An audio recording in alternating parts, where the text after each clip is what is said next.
everybody, and welcome once again to Real Shame, a show where we talk about our list of movie blind spots. My name is Andy. And I'm Adam. And on Monday's episode, we talked about a war movie, a tank movie called The Beast of War from 1988. Adam decided to pair that with another movie. This one, not from the United States. It's from Russia, correct? Yeah. It's a Russian film. film. It came out in 2018, and it's called T-34. T-34. So, I guess we can jump right into it. Let's jump right into this tank and get going. Move out behind the stable!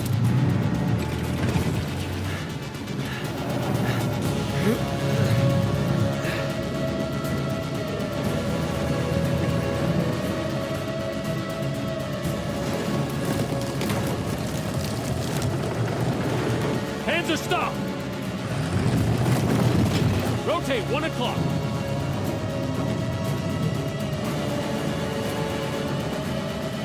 Konzarenko, anti-armor! Now I've got you.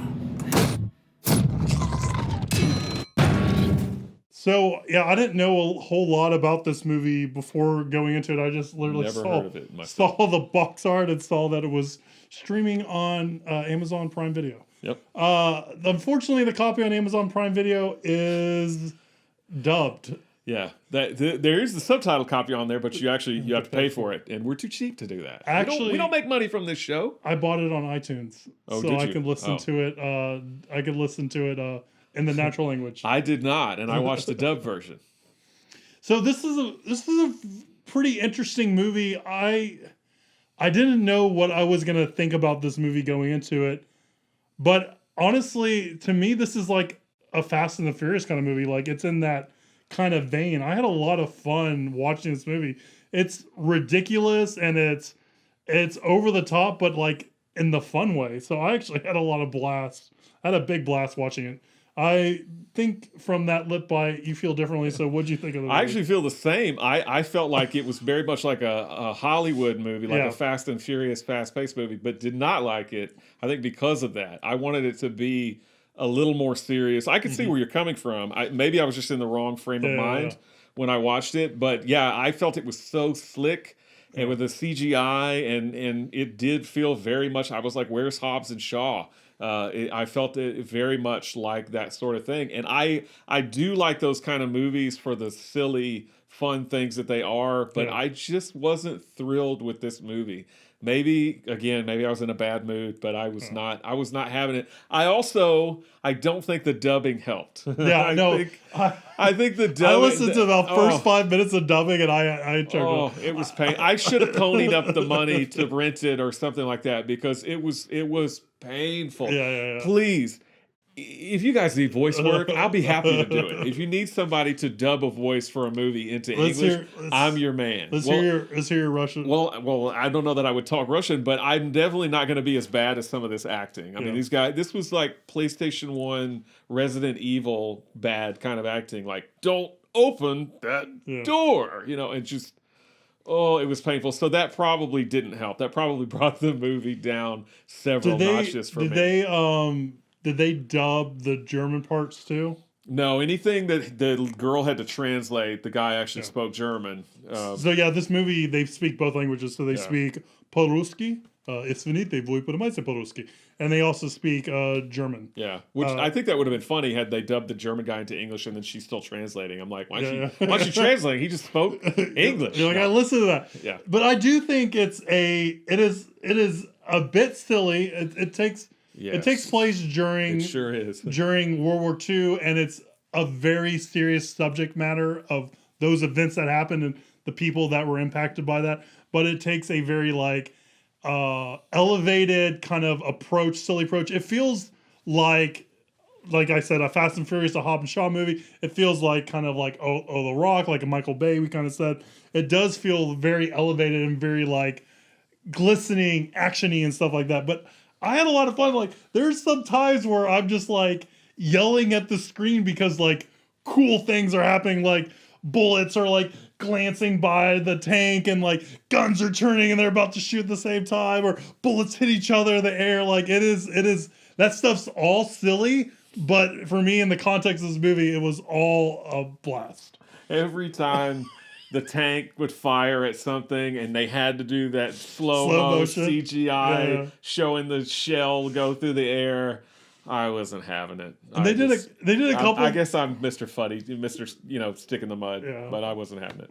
Yeah, so you like the general, I like this movie. Maybe that speaks volumes. I think so.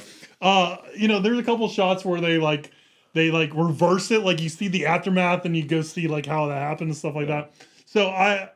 So there's a lot of that going on in this movie, and if you're on board for that, then you're on board for that, and that's going to be a lot of fun and a lot of big blast. I think I'm in the minority. I think most people that I know would probably enjoy this movie a lot more than me. But again, I guess I was just Mr. Sourpuss and wasn't really having it. It was a crowd pleaser. Like I could see that. I mean, I'll give you that. It's like if you like Zack Snyder kind of stuff. Like the stuff he does is over the top, but he uses speed ramping, slow motion all the time. And this movie uses it a whole bunch. Zack Snyder slow mo. I wrote down. I put fucking slow motion bullets. Yeah. Yep. I thought the opening. I thought it opened really great. Like I thought it was in the dead of winter and seeing all that kind of like the death and destruction and stuff like that. I thought was cool. I like the actors. I mean, I don't know how you feel. I like the main guy. I thought he played like a cool kind of dude, like a cool hero kind of guy. I was going to say, was it Nikolai Ivushkin? Nikolai Ivushkin is the character name. And I did not write down the actor's name. I left off so it came out in 2018. It's written and directed by Alexei Sidorov. And so Nikolai Ivushkin leads a group of Russian soldiers as they escape captivity from a German concentration camp. Yeah, I think the story itself I thought was cool. Like the plot was cool. I wasn't thrilled with the execution. I wasn't thrilled with I thought the ending was super silly. And I did not like the love story angle one bit. Yeah.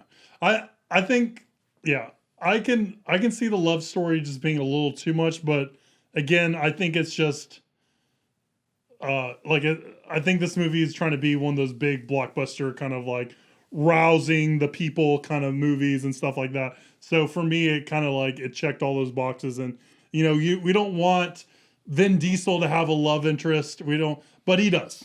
Kind of thing like that. So for me, like I said, I put this in very firmly in the Fast and Furious camp. So it is camp, and that's what makes it a lot of fun. I think. Yeah, and the other thing that I really like about this movie, and I kind of want to see a more serious movie, is I like that I got a different portrayal of a different country's look at Nazis and concentration camps and stuff like that. Again, this one's a little elevated and a little heightened, more than like real reality and stuff. But I do like that I got a different perspective into that than because we're from America, we get more American centric perspectives about that World War II and stuff like that. So did you happen to pay attention to how the runtime of how long the movie was that you watched? Yeah, I think it was just under 2 hours, right? Or was it? Well, IMDb lists this as, I believe, over 2 hours. Yeah. The one I watched was like an hour and 50 minutes. And then I read another place on the internet that said it's 139 minutes, which would be 2 hours and 19 minutes. So there's different cuts? I guess so. And I honestly felt like there was some stuff missing from whatever I watched. And it may have been the same thing you watched. Or maybe I just wasn't, maybe I zoned out because I just didn't care. But I thought there was some plot points that I kind of missed. And unfortunately, I didn't write them down. But I just remember being confused in a few parts. And again, hopefully it's not because I'm just stupid. I either zoned out or they cut that part because I was like, wait, how did they get that? Where'd that come from? Whatever. But maybe it was just me daydreaming. I don't know. But I did notice that there are different cuts apparently of this movie because I saw a few different running times of this. So I was just curious as to if the subtitle one was any longer or anything like that than the one that I watched. Seems like they're about the same. Yeah, I think I just remember being under just shy of 2 hours. Yeah, that was like. But I would have to do it. I mean, and I kind of like. It's kind of like I think I've talked about this too. I have affinity for heist movies, and in the middle of this movie, we kind of have not really a heist movie, but we have that we're making a plan. We're going to get out of this situation, kind of stuff like that. So that kind of just draws me in and brings me on board. And I do think that Nikolai, he comes off as super intelligent, super smart, and you feel it. Like, it doesn't feel like implausible that he could do these things and be this good. And it's the movie has him being smart, and you're being told he's smart, but he's also doing very smart things that you wouldn't necessarily think about doing, like hiding the tank behind some hay and like doing these different moves and stuff like that. Like when they're traversing these towns and trying to not get killed, because like at the beginning of the movie, they're outnumbered. Actually, during most of the movie, they're outnumbered, and he kind of has these.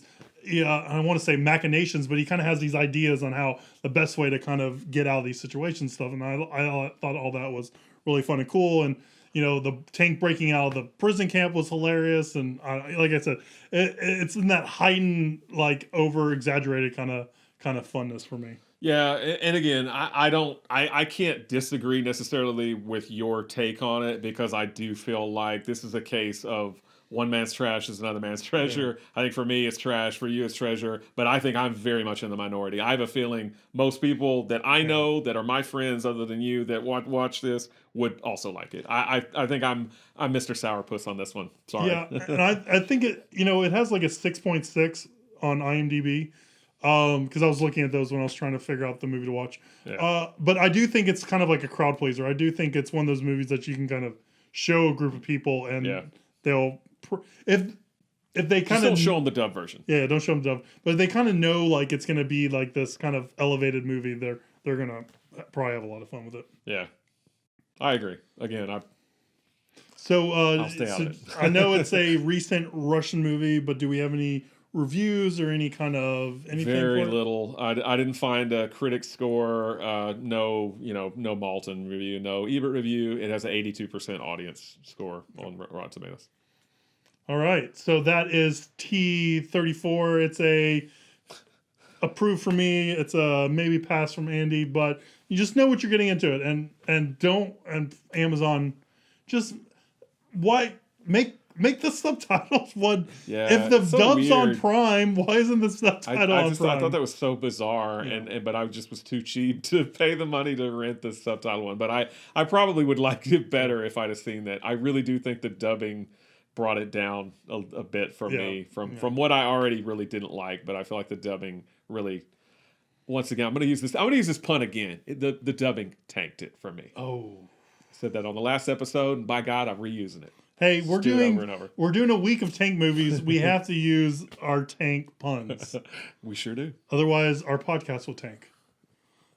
All right.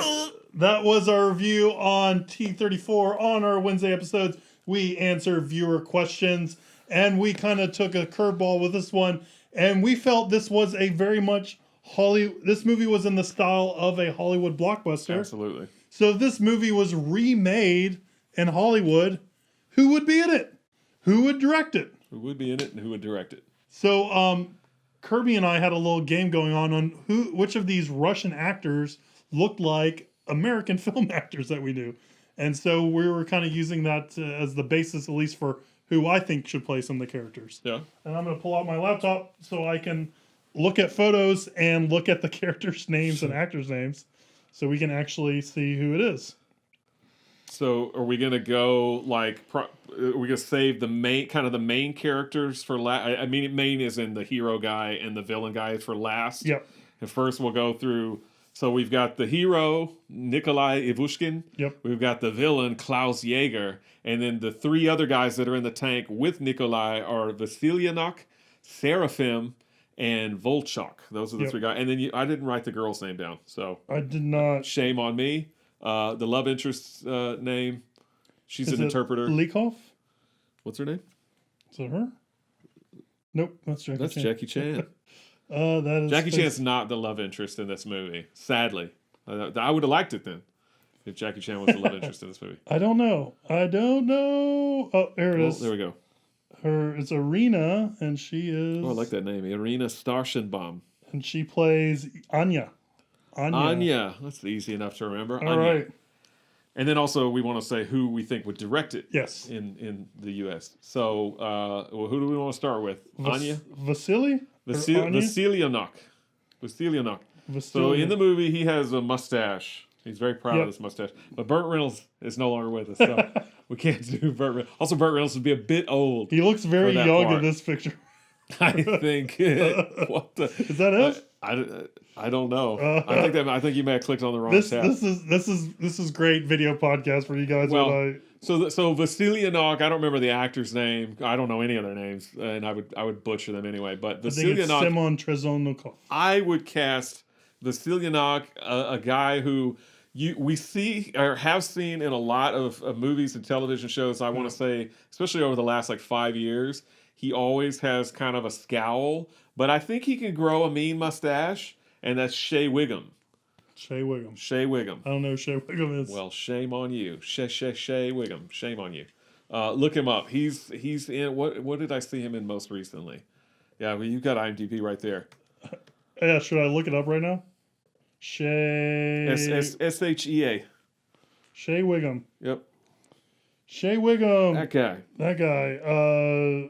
He's in the Fast and Furious. He plays Agent Michael Slastic. Yeah, he's in True Detective, the third season of Fargo. He has that face. Recently he's in the new Perry Mason on HBO. He's buddies with Matthew, whatever his name is. Yep. I can't think of his name. Can't even think of this actor's name. So for me, based on mustache alone, I'm going deep, and I'm going Tom Hardy, mostly because of when he played the Bronson, right? Bronson, the yeah. Mustache, yeah. I could see that. Okay. So Tom Hardy for me is going to play that character. Vasilianok, okay. Vasilianok. All right. So next guy in the tank would be Seraphim. I don't see Seraphim on here. That's what they called him. Oh, Seraphim here. Oh, this guy. He looks like... No, that's the guy. That was the guy with the mustache. Oh, really? Okay, so go. It's Ianov, I think. That guy. I don't know where I got Seraphim. Maybe that's his pet name they call him. Okay, so Ianov. For him, I'm going to say Paul Bettany. Oh, I think Paul Bettany's pretty good. For me, he looks like, all these actors... Looks like Billy Corgan right there. Yeah, he does. All these actors to be like, their names are leaving. He looks like James McAvoy could play him. James McAvoy. Yeah, I think James McAvoy has shaved his head for the split glass for the beast. Yeah, for split glass movies. Okay. So Kevin McAvoy, and then the final person in the tank is Volchok. Volchok. Right. Let me pull him up for us. Volchok. Here we go. He does not have a picture in IMDb. Okay, Anton Bogdanov is the actor who plays him, but for me, Volchok is going to go... either Seth Green or Breckin Meyer. Let's just go with one of the two. I'm with you on those. Or even Giovanni Ribisi. Oh yeah, Giovanni Ribisi. Any of those guys. Or maybe is gonna play Ianov or Volchok. I mean. Or maybe what's his name? Ben. Oh, he was in Hell or High Water. Ben Foster. Ben Foster's Ben Foster's good. Yeah, Ben Foster. Ben Foster's good. Yeah. All right. So those are the three guys in the tank besides the main guy. Yep. And then we've got Anya. Anya would be played by Irina Starshenbaum. She would be played by who in the American version? So I don't know the actress's name. Let me do some Fast and Furious Googling. Do you have a... Yeah, so while you're doing that, I'm going to go with either Keira Knightley or Anne Hathaway. And I think I'm going with Diane Kruger. I'm kind of just pulling these out of... I think I'm going with Diane Kruger, who's in Inglourious Bastards. Is that right? Is Diane Kruger the right one? I don't know. No, I don't think that was her. It was... I think you are thinking of Melanie Laurent. I think I am thinking of Melanie Laurent. That's exactly what I was thinking of. Melanie Laurent. Shoshana from Inglourious Bastards. Another good pick. I'm sure. I just imagine everyone pulling their hair out. Oh God, what are these guys doing? What are these guys doing? We were on the fence whether or not they should have a podcast. Now we know. Okay, so the final two guys, the main hero and the main villain. Who do you want to do first? The main hero? Let's do the villain, and then we'll do the hero. So the main villain for me, I wasn't really casting this movie while I was watching it. I only started thinking of most of these names right before we started filming this. But last night, you can't tell. Last night when I was watching it, I did actually cast the main actor or the main hero and the main villain. Okay. The main villain for me is Neil McDonough. Neil McDonough. Okay. I think Neil McDonough is a little bit older, but I can see that. So to me, he looked like a cross between Vinnie Jones and Michael Fassbender. And I'm going Michael Fassbender. We haven't seen him in a lot of movies lately. I want Michael Fassbender to come back. So I would put Michael Fassbender as the main bad guy in replacement for Victor Dombronoff. Hopefully that's close. Yep. That's a lot of consonants.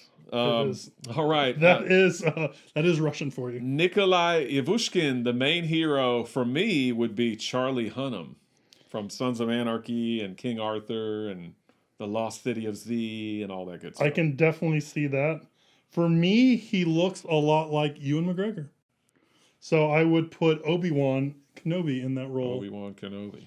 All right. And so the director. We've cast our movie. Our Hollywood remake. We need a director. We need a director. Based on the slow-mo, I'm going Zack Snyder. I think that's runner-up for me. I'm going with the big guns, and that's going to be Michael Bay himself. Big gun himself. Michael Bay. I could also see Roland Emmerich doing a movie like this, but I would go with Zack Snyder. You would go with Michael Bay. I would. I think both good choices. Probably if you mash those two together, that would be a formidable director for this movie. There you go. Got all the explosions and with all the slow-mo. Zach Bay. Zach Bay or Michael Snyder. There you go. Either one. All right. That's more than you wanted to know about us recasting this movie. They're like, the 10 people that watch this, they're like, please don't ever do that again. Yeah. We're going to get the most emails. It's going to be like, no, please stop. Yeah. So that's our review and our viewer question on T-34. If you have a question you want us to answer on air, shoot us an email. We will answer that instead of recasting all these movies. Shoot us a tank shell in slow-mo. That goes right at some guy's face. Yep. Like it does in this movie. It'd be super cool. realshame@gmail.com. If you're watching us on YouTube, comment, like, subscribe, comment below, all that good stuff. Follow us on social media. We're on Instagram @realshame. I say this every week, and I still have to remember all the stuff I say. And stay tuned next time as we pull another movie from our list of shame, and we cross that off. And we'll see you next time, guys. Bye.